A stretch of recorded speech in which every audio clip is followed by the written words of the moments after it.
اور ملک کے ہر بسنے والے کو ایک پیغام دیا تھا پیار و محبت کا، ہم اسی پیغام کو لیے بیٹھے ہوئے ہیں۔ السلام علیکم ورحمۃ اللہ وبرکاتہ۔ دوستو، ابھی آپ لوگوں نے اس ویڈیو کو دیکھا جو حضرت مولانا ارشد مدنی صاحب دامت برکاتہم عالیہ اندرا گاندھی اسٹیڈیم دلی کے اندر بیان کر رہے ہیں۔ حضرت نے بہت اچھی باتیں بتائیں اس ملک کے لیے کہ اس ملک کی آزادی میں ہم برابر کے شریک ہیں۔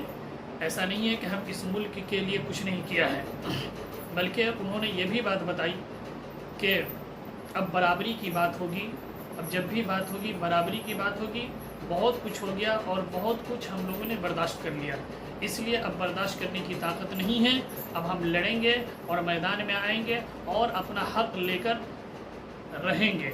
تو آئیے ناظرین، اب میں آپ لوگوں کو پوری ویڈیو دکھا رہا ہوں، آپ لوگ آخری تک اس ویڈیو کو مکمل دیکھیں اور کمنٹ میں ضرور آپ لوگ بتائیں کہ آپ کو یہ ویڈیو کیسا لگا حضرت مولانا ارشد مدنی دامت برکاتہم عالیہ کا۔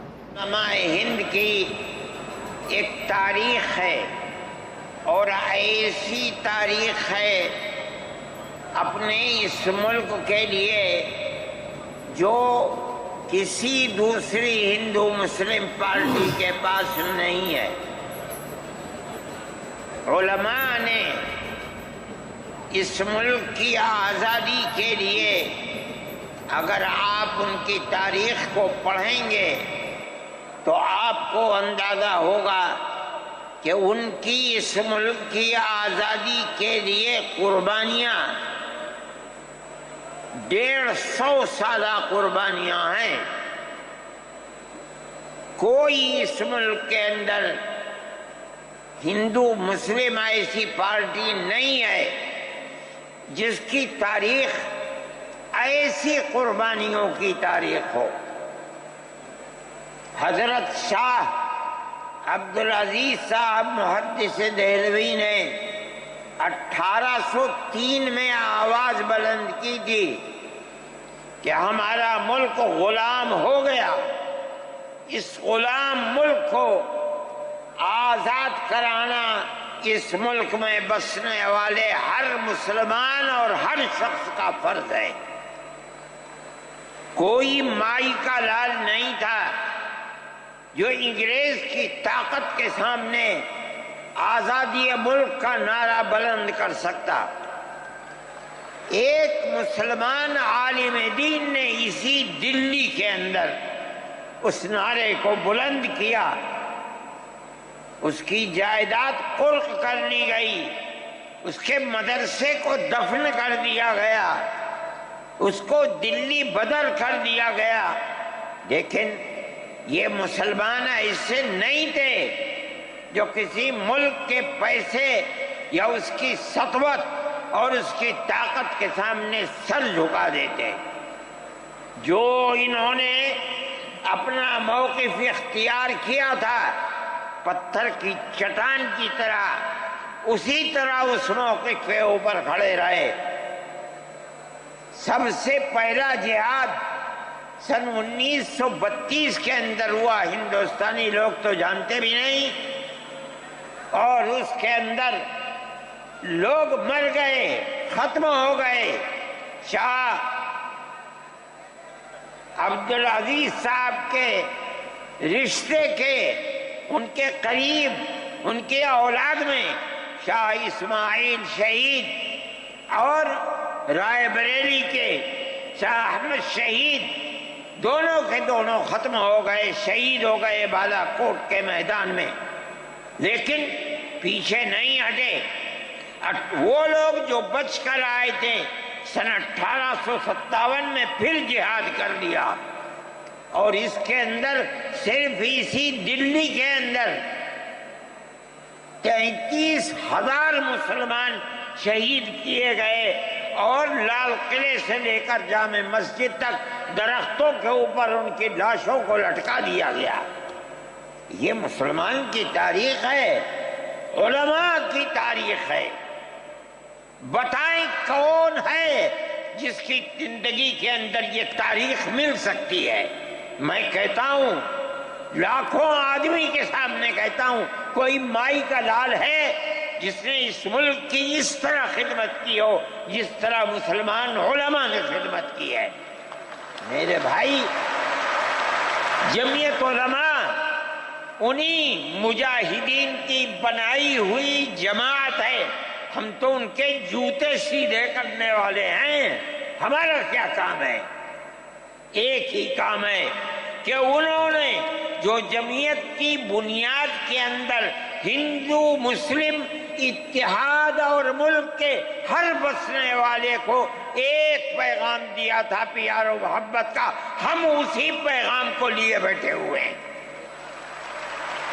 ہمارا کام صرف اتنا ہے، دنیا توڑنا چاہتی ہے، حکومتیں برباد کرنا چاہتی ہیں، فرقہ پرست ذہنیت آگ لگانا چاہتی ہے، یہ نعرہ دینا چاہتی ہے کہ ہندو الگ، سکھ الگ، مسلمان الگ۔ ہم کہتے ہیں نہیں، ہندو مسلم سکھ عیسائی بھائی بھائی۔ یہ ہمارا پیغام نہیں ہے، ان بزرگوں کا پیغام ہے جنہوں نے پھانسیوں کے تختوں کو چوما، اپنے اس ملک کے لیے چوما ہے، اس کی آزادی کے لیے چوما ہے۔ اس ملک کے اندر یگانگت اتحاد جس کو آج آگ لگایا جا رہا ہے، ہمارے بزرگوں نے اسی اتحاد کے لیے اپنی قیمتی جانوں کو قربان کیا ہے، اور ان کا مقصد یہ تھا کہ ملک آزاد ہو جائے، حکومت ایسی بننی چاہیے جو حکومت سیکولر حکومت ہو، کسی کا حق نہ جائے۔ کانگریس اس لیے نہیں بنی تھی، یہ 1803 کی آواز ہے کہ ملک غلام ہو گیا، جہاد کرنا فرض ہے۔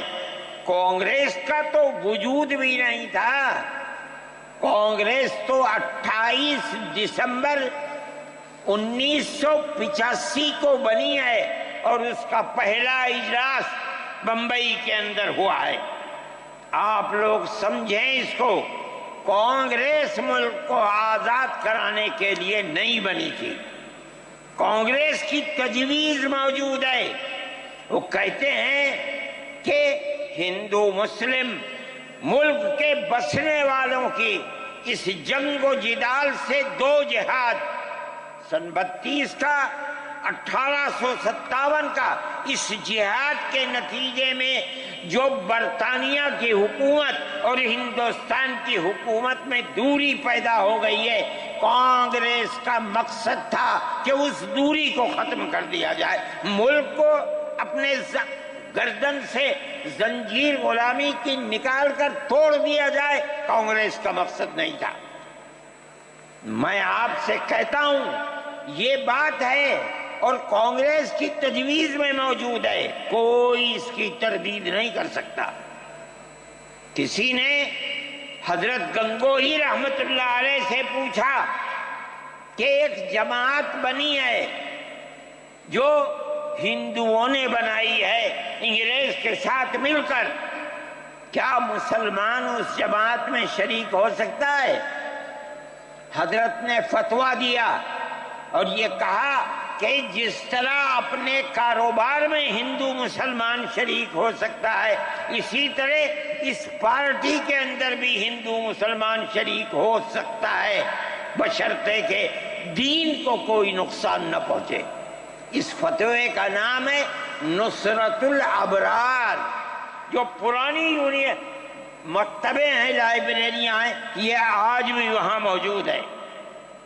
یہ صرف فتویٰ نہیں ہے، یہ اس لیے ہے کہ یہ اشارہ ہے کہ مسلمانوں کو کانگریس کے ساتھ شریک ہونا چاہیے، اور کانگریس کے اس نظریے کو بدلنا چاہیے، کانگریس کے اندر مستقل غلامی کی زنجیر کو توڑنے کے لیے اور انگریز کے ساتھ جہاد کرنے کے لیے تیار کرنا چاہیے۔ مسلمان جوق در جوق اس کے اندر شریک ہوئے، کانگریس کے اس نظریے کو بدل دیا، اور کانگریس کو ملک کی آزادی کے لیے کھڑا کر دیا۔ یہ مسلمان کا، علماء کا، جمعیت علماء کا کردار ہے۔ کوئی مانے نہ مانے، تاریخ میں لکھی ہوئی چیزیں ہیں، ہم سے پوچھے ہم وہ تاریخ کی لکھی ہوئی چیزیں لیں گے۔ ہماری تاریخ کو مٹا دیا گیا۔ وہ طبقہ جو آج ملک کے اندر اسلام اور مسلمانوں کو دفن کرنا چاہتا ہے، وہ ہماری تاریخ کو دفن کرنے کے اندر کامیاب ہو گیا۔ مگر ہم کہتے ہیں یہ ہماری تاریخ ہے۔